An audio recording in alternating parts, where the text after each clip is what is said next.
જય માતાજી મિત્રો. આજના વિડીયોની અંદર ભવાઈ ભવાઈ એટલે શું અને કોના દ્વારા શરૂ કરવામાં આવી હતી, ક્યારે શરૂ થઈ હતી, તેના વિશે છે આપણે થોડીક વાત કરીએ. ભવાઈ, ભવ વત્તા આય એટલે ભવાઈ. જગત જનની, આય શબ્દ આવે છે, ભવ વત્તા આય એટલે જગત જનની કહેવાય છે. આ ભવાઈની શરૂઆત આજથી 700 વર્ષ પહેલા થઈ હતી. વાત એમ છે કે પાટણના સિદ્ધપુર ખાતે એક ઔદિત્ય બ્રાહ્મણની નો જન્મ થાય છે અને ઔદિત્ય બ્રાહ્મણ એટલે અસાહિત ઠાકર, જેનું નામ હોય છે અસાહિત ઠાકર. પાટણના સિદ્ધપુર ખાતે રહેવાસી હોય છે અને એ સમયે ભારતની અંદર અલાઉદ્દીન ખિલજીનું શાસન હતું અને તેના સુબાઓનું રાજ હતું ગુજરાતનું. એટલે અલાઉદ્દીન ખિલજીનો ખૂબ જ કહેર હતો, તેના સુબાઓનો ખૂબ જ કહેર હતો, ઘણો બધો અત્યાચાર છે થતો હતો. અલાઉદ્દીન ખિલજી જે કોઈ પણ સુંદર સ્ત્રીને જોતો તેનું અપહરણ કરી દેતો અને તે અત્યાચાર કરતો હતો. આવી બધી બાબતો થતી હતી અને આમે તે અલાઉદ્દીન ખિલજી અને માં પદ્માવત વિશે પણ આપણે છે જાણીએ છીએ. જેની સામે છે એ તો કે યુદ્ધ થયા.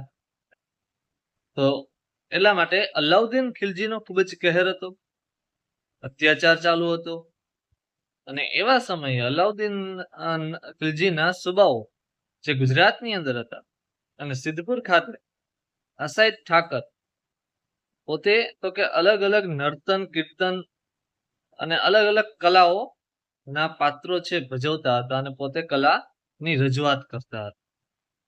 બને છે એવું હેમાળા પટેલની એક પુત્રી ગંગા, જેમનું નામ હતું, એ ગંગાના ચીર પૂરવા માટે, ગંગાની આબરૂ બચાવવા માટે જે અલાઉદ્દીન ખિલજીના સુબાઓએ તેનું અપહરણ કરી લીધું હતું, એટલે એમની આબરૂ બચાવવા માટે અને તેમના ચીર પૂરવા માટે અસાહિત ઠાકર છે આગળ આવે છે અને પોતે છે અલગ અલગ તો કે નર્તન કીર્તન કરે છે, નાટ્ય કલા છે રજૂઆત કરે છે અને તેનાથી તો કે એ બધા સુબાઓ છે તે પ્રસન્ન થઈ જાય છે. એટલે એ કહે છે કે શું જોઈએ છે, જોઈએ તે આપું. અસાહિત ઠાકરને છે એને આવું કહે છે કારણ કે અસાહિત ઠાકરના જે નર્તન કીર્તન અને નાટ્યથી છે ખૂબ જ પ્રસન્ન થાય છે. એટલા માટે કહે છે કે જે જોઈએ તે આપ માગ. એટલે અસાહિત ઠાકર કહે છે કે મારી પુત્રીને છે કંઈ પણ થવું જોઈએ નહીં, જે ગંગા હતી એ ગંગાને કંઈ પણ થવું જોઈએ નહીં, આવું કહે છે અસાહિત ઠાકર. એટલે ત્યાં રહેલા બ્રાહ્મણો, ત્યાં જે બેઠેલા બ્રાહ્મણો હતા, એ બ્રાહ્મણોએ કીધું કે અસાહિતને તો કોઈ પણ પુત્રી જ નથી, અસાહિત ઠાકરને કોઈ પણ પુત્રી જ નથી.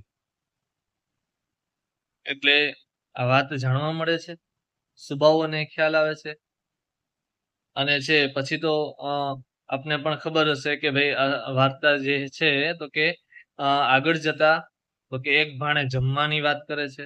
એક જ થાળીમાં જો જમે તો છે માનીએ કે આ પુત્રી અસાહિત ઠાકરની છે, ગંગા જે તો કે એ પુત્રી અસાહિત ઠાકરની છે. પરંતુ કારણ કે એ સમયે તો કે જ્ઞાતિ જાતિનો ભેદભાવ ખૂબ જ હતો, ઊંચ નીચનો ભેદભાવ હતો અને જો આવું કરે અસાહિત ઠાકર, પરિસ્થિતિ છે ખૂબ જ કઠિન હતી અસાહિત ઠાકર માટે.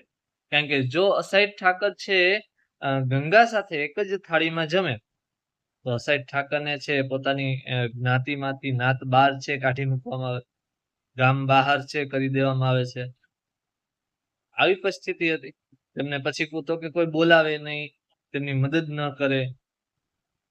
પરંતુ અસાહિત ઠાકરે ગંગાની આબરૂ બચાવવા માટે તો કે પોતાની પુત્રી છે સાબિત કરવા માટે